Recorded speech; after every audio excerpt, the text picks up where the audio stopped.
자, 어느 날 두 사람이 기도하러 성전에 올라갔습니다. 한 사람은 바리새인이요, 한 사람은 세리였습니다. 바리새인이 기도를 시작했습니다. 하나님, 감사합니다. 하나님, 나는 남의 것을 빼앗는 자나 불의한 자나 간음하는 자와 같은 다른 사람들과 같지 아니하며 더구나 이 세리와 같이 아니함을 감사를 드립니다.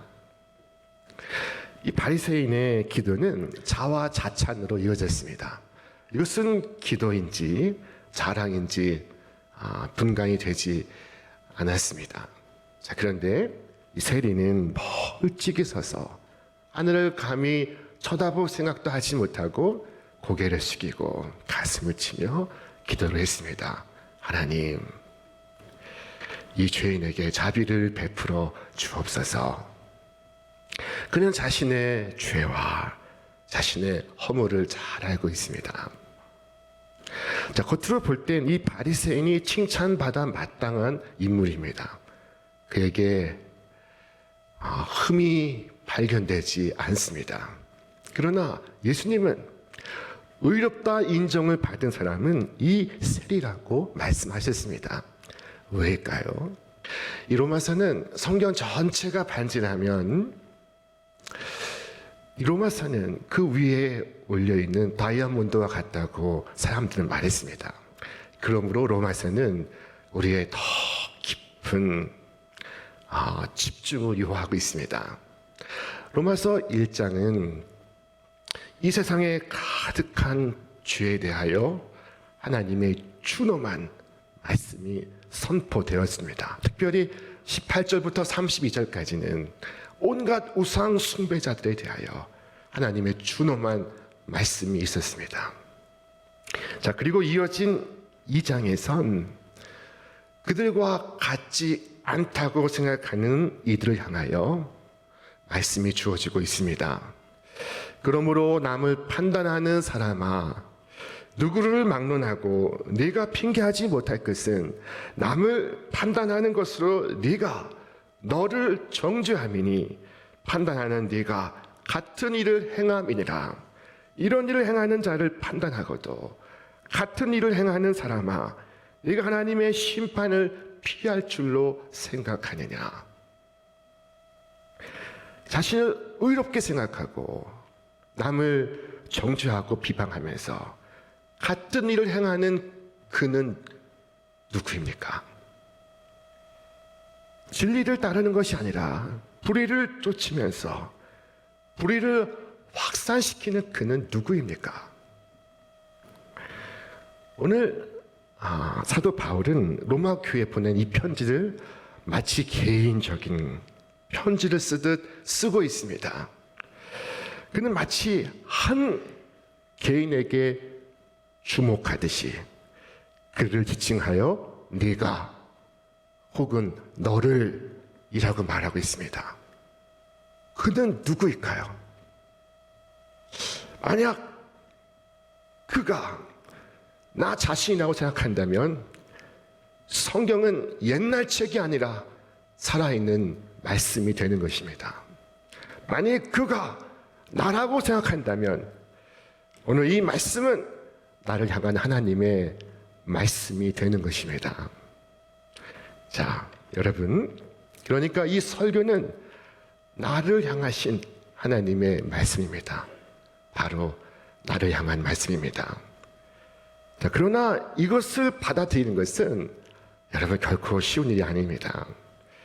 세상에 방탕한 사람, 하나님 믿지 않으면서 온갖 죄를 저지르는 사람이 나와 같다고, 내가 그 사람과 같다고, 남을 심판하는 사람은 이것을 쉽게 인정할 수가 없습니다. 실제로 성경 공부를 하면서 우리 모두는 다 같은 죄인입니다. 다 같은 죄의 뿌리를 가지고 있습니다. 끔찍한 죄인이나 호매한 교양을 갖춘 사람이나 뿌리가 다 같은 죄인입니다. 이렇게 말하면 항변하는 분들이 있습니다. 목사님, 제가 완벽하다는 것은 아닙니다. 그러나 제가 저 살인자, 저 철도범과 같다고요? 저는 인정할 수 없습니다. 저는 그렇게 살지 않았습니다. 예수를 믿으면서 스스로 나는 죄인입니다. 나는 말할 수 없는 죄인입니다. 지옥에 갈 수밖에 없는 죄인입니다. 라고 고백하지만은 그러나 이것은 그저 교리 지식일 뿐 나는 괜찮은 사람입니다. 라고 생각하면서 살아가고 있습니다. 자, 어떤 철학자가 말했습니다. 누구든지 누구나 죽을 것이라고 생각한다. 나만 제외하고는. 저는 진심으로 말할 수 있습니다. 누구든지 누구나 죄인이라고 생각한다. 나만 제외하고는. 자, 오늘의 요절 말씀은 이것입니다. 네가 하나님의 인자하심이 너를 인도하여 회개하게 하심을 알지 못하여 그 인자하심과 용납하심과 길이 참으심이 풍성함을 멸시하느냐. 가끔씩 우리는 하나님의 심판이 즉각적이었으면 좋겠다고 상상할 때가 있습니다. 나쁜 일을 행하는 사람의 손과 발이 그 자리에서 얼어붙는다면, 혹은 나쁜 마음을 품을 때 그의 심장이 그에게 고통을 준다면, 혹은 나쁜 말을 쏟아낼 때 그의 입술이 다친다면, 자, 부질없는 상상이지만 이런 생각을 할 때가 있습니다. 그러나 하나님의 발걸음은 너무도 느립니다. 이것이 악인이 번성하게 된 이유인지도 모릅니다. 오늘 사도 바울은 하나님의 심판을 즉각적으로 수행하시지 않는 까닭은 회개의 기회를 주시기 위함이라고 말씀하고 있습니다. 자, 죄인들 향한 하나님의 인자하심과 용납하심과 길 참으심이 참으로 놀랍습니다. 자, 그분은 천지를 창조하실 때보다도 팔레스타인의 작은 성 여리고 성을 무너뜨릴 때 더 많은 시간을 할애하십니다. 천지를 창조하실 땐 6일 걸렸지만은 여리고 성을 멸망시키실 때에는 7일이 꼬박 걸렸습니다. 이처럼 죄인을 처벌하시는데 얼마나 참으시는지, 채찍을 들어 올리시는데 얼마나 싫어하시는지, 회복의 희망이 조금이라도 보이면 얼마나 분노를 지체하시는지, 심판을 행하기 위해 일어서실 땐 얼마나 주저하시는지. 자, 하나님은 군법으로 우리를 다루지 않으십니다. 주께서 말씀하셨습니다. 우리 함께 읽겠습니다. 너는 그들에게 말하라. 주 여호와의 말씀이라. 나의 삶을 두고 맹세하노니 나는 악인이 죽는 것을 기뻐하지 아니하고 악인이 그의 길에서 돌이켜 떠나 사는 것을 기뻐하노라. 이스라엘 족속아, 돌이키고 돌이키라. 너희 악한 길에서 돌이키라. 어찌 죽고자 하느냐 하셨다 하라. 오늘 말씀에 의하면 하나님의 자비는 삼중적입니다. 그의 인자하심이 풍성하고 그의 용납하심이 풍성하며 그의 길이 참으심이 풍성합니다. 첫째, 그의 인자하심이 풍성합니다. 여러분, 하나님의 풍성하심을 경험해 보신 적이 있습니까? 그의 풍성한 인자하심을 맛보신 분이 계십니까? 자, 우리는 극심한 궁핍에 처할 수 있었습니다. 우리 민족은 그랬습니다. 우리 자신도 극심한 가난에 처할 수 있었습니다. 사업을 하다가 예상치 않은 일로 파산할 수도 있습니다. 우리는 병원 침대에서 오늘 이 시간 누워 있을 수도 있습니다. 그러나 하나님은 인자하심으로 우리가 애쓰고 노력하고 수고하는 것을 번성하게 하셨고, 그리고 기대 이상으로 성공을 거두게도 하셨습니다. 자, 이 세상에 수만 가지 질병들이 있지만 하나님은 그 많은 질병들로부터 나를 보호하시고 있습니다. 오늘 나를 향한 하나님의 인자하심은 물질로뿐만 아니라 영적으로도 더욱 풍성합니다. 오늘 이 땅에는 그리스도의 소식을 듣지 못하고 어둠 속에서 살고 어둠 속에서 죽어가는 이들이 많습니다. 자, 그러나 지금 우리는 그리스도의 빛 가운데 서 있습니다. 성경 한 권을 사기 위해선 여러분 평생 돈을 모아야 살 수 있을 때가 있었습니다. 마틴 루터 때에 그는 비텐베르크 대학교 도서관에서 처음으로 성경 전권을 볼 수가 있었습니다. 당시 성경 한 권을 사기 위해선 무려 오늘의 화폐 가치로 돈 5억을 준비해야 했습니다. 자, 그러나 지금 여러분은 어떻습니까? 여러분의 식탁에 성경이 있고 방마다 성경이 있고 책꽂이에 성경이 있습니다. 자, 이 모든 것이 하나님의 인자하심이 풍성함이 아니고 무엇이겠습니까? 자, 또한 하나님의 용납하심이 풍성하고 길이 참으심이 풍성합니다. 이 길이 참으심을 영어 성경은 long suffering이라고 번역했습니다. 자, 오래도록 고통스러워 하는 것입니다. 참는 것 자체가 하나님께는 고통입니다. 여러분, 사람은 이 죄를 참고 용납하기가 참 쉽지 않습니다. 그런데 거룩하신 하나님은 당신의 본성상 죄를 참고 인내하고 용납하는 것이 얼마나 힘든지 모릅니다. 죄악을 바라보시기엔 하나님의 눈이 너무나 순결하십니다. 그의 눈앞에서 벌어지는 죄악은 그의 눈동자를 찌르는 가시와도 같습니다. 하나님의 오래 참으심은 하나님의 오랜 고통입니다. 자, 여러분, 어떤 분이 자신을 가리켜서 매우 비판적인 성격을 가진 사람이라고 말하시는 분이 있습니다. 이분은 분노도 많습니다. 자, 문제 있는 사람이나 잘못이 있는 사람에게 그들의 문제가 너무나 그에게는 훤히 보였습니다.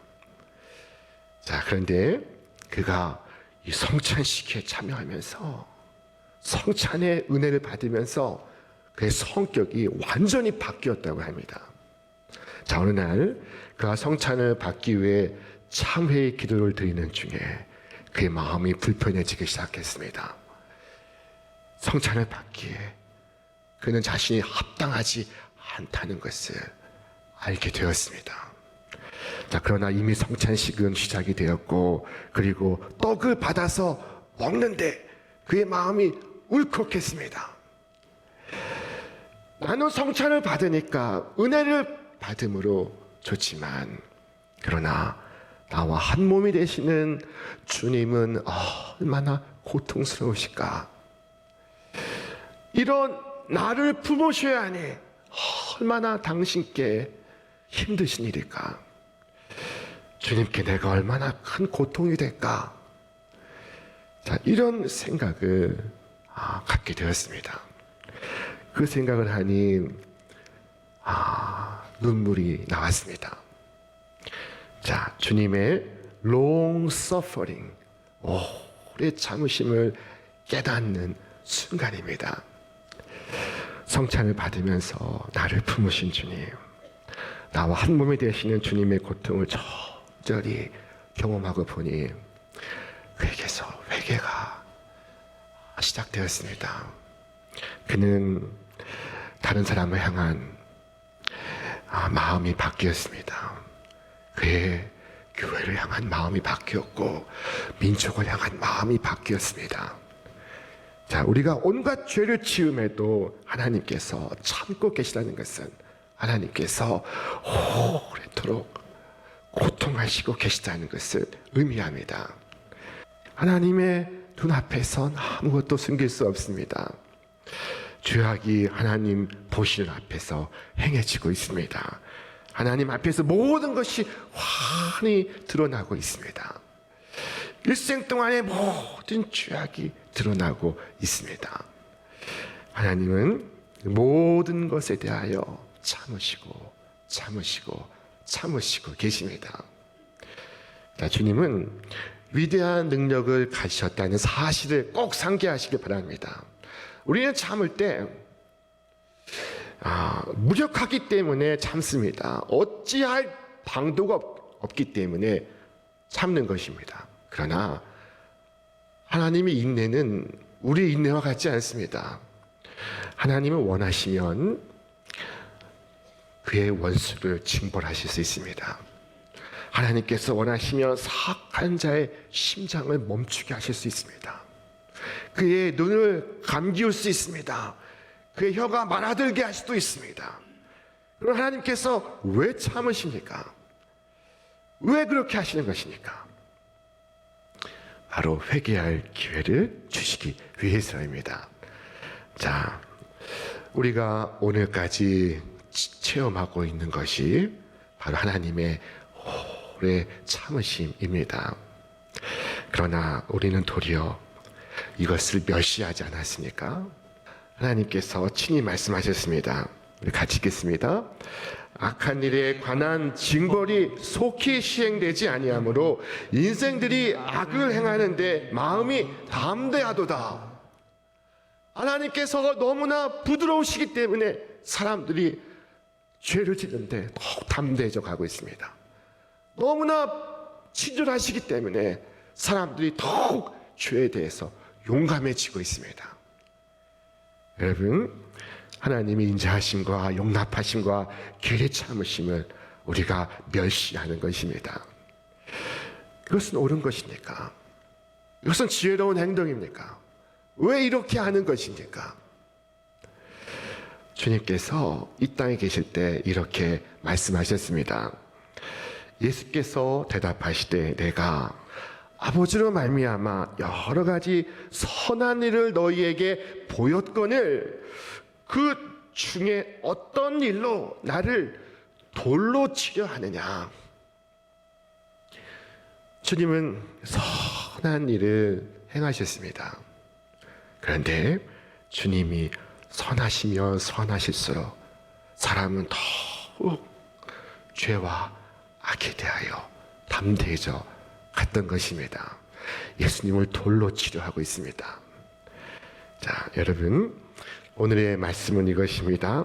혹 네가 하나님의 인자하심이 너를 인도하여 회개하게 하심을 알지 못하여 그의 인자하심과 용납하심과 길이 참으심이 풍성함을 멸시하느냐. 자, 여러분도 하나님을 멸시하겠습니까? 오늘의 태양이 지기 전에 이렇게 꼭 말씀하시길 바랍니다. 하나님, 제가 더 이상 하나님의 인자하심을 멸시하는 자가 되지 아니하겠나이다. 제가 하나님께로 돌아가겠나이다. 아버지께 제가 말하겠나이다. 아버지, 내가 하늘과 아버지 앞에 죄를 지었습니다. 자, 여러분, 하나님의 인자하심이 우리의 방탕의 이유가 되지 아니하고 우리의 회개의 이유가 되기를 주님의 이름으로 축원합니다. 자, 오늘도 하나님은 부드러운 음성으로 당신의 인자하심으로 우리를 회개하도록 이끄십니다. 자, 주께서 친히 말씀하셨습니다. 우리 같이 읽겠습니다. 내가 사람의 줄 곧 사랑의 줄로 그들을 이끌었고 그들 앞에 먹을 것을 두었노라. 하나님의 용납하심은 이렇게 말씀하시고 있습니다. 내가 너를 사랑한다. 네가 아는 것보다, 생각하는 것보다, 상상하는 것보다 내가 너를 사랑한다. 나는 너를 사랑하여 가족을 주었으며 나는 너를 사랑하여 너의 식탁을 준비했으며 너의 옷장을 채웠으며 그리고 너를 병상에서 일으켜 주었다. 나는 네게 수많은 친절을 베풀어 주었다. 그런데 왜 순종하지 않느냐? 왜 돌아오지 않느냐? 왜 회개하지 않느냐? 자, 어떤 사람이 자기 포도원에다가 무화과나무 한 그루를 심었습니다. 그리고는 그 열매를 기다렸습니다. 그런데 그가 기다리는 열매는 볼 수가 없었습니다. 그래서 그는 포도원 지기를 불렀습니다. 보아라, 내가 새 해 동안 이 무화과 나무에서 열매를 얻을까 하고 왔으나 열매를 본 적이 없다. 이제 찍어 버려라. 무엇 때문에 땅만 버리게 하겠느냐? 그래서 포도원 지기가 그에게 말했습니다. 주인님, 올해만 그냥 두십시오. 제가 나무 주위를 더 깊이 파고 그리고 거름을 주겠나이다. 그렇게 하면 다음 철에 열매를 맺을지도 모릅니다. 그때 가서도 열매를 맺지 못하면 찍어 버리십시오. 자비하신 하나님께서 한 사람을 두고 참아오셨습니다. 그 사람이 누구입니까? 그에게 변화가 없다면 주님께서 그에게 무엇이라 말씀하겠습니까? 우리는 자주 하나님의 사랑이 무한하다고 말합니다. 그러나 이것은 잘못된 이야기입니다. 하나님의 사랑이 무한하다면 미래의 심판도 없고 예언도 없으며 성경의 계시록도 없습니다. 하나님의 사랑에는 한계가 있고 하나님의 자비에도 한계가 있습니다. 하나님의 사랑과 자비는 회개하고 돌아오는 자에게 무한한 것이지 회개하지 않는 자에게 무한한 것이 아닙니다. 자, 이제 주인의 엄한 명령이 떨어지고 있습니다. 찍어버려라. 어찌 땅만 버리겠느냐? 자, 여러분, 그때 포도원 지기가 간청했습니다. 주인이여, 금년에도 그대로 두소서. 내가 두루 파고 거름을 주리니 이후에 많이 열매가 열면 좋거니와 그렇지 않으면 찍어버리소서. 자, 우리는 우리 자신이 이 열매 맺지 못하는 나무처럼 잘려나갈 것이라고 상상하지 않습니다. 우리는 우리를 위해 간구하시는 구주에 대해서도 전혀 깨닫지 못하고 있습니다. 자, 지금 나에게 주어진 시간은 유예의 시간입니다. 회개할 수 있는 시간을 주신 것입니다. 여러분, 하나님의 인자하심이 여러분 예수님께로 이끌기를 바랍니다. 하나님의 용납하심이 여러분을 주님 앞에서 눈물을 흘리게 하기를 바랍니다. 하나님의 오래 참으심이 여러분으로 하여금 구주를 찾게 하시기를 바랍니다. 하나님의 인자하심이 너를 인도하여 회개하게 하신다 하신 말씀처럼 하나님께서 각 사람에게 그 행한 대로 보응하리라 하신 말씀처럼 우리는 각자 응답해야 합니다. 하나님의 인자하심이 나를 회개하도록 인도하십니다. 주님의 부드러운 인도하심에 순종하는 여러분과 제가 되기를 바랍니다. 그와 행하는 여러분 위에 하늘의 평강과 영광과 땅에 가득한 기쁨이 충만하기를 주님의 이름으로 축원합니다.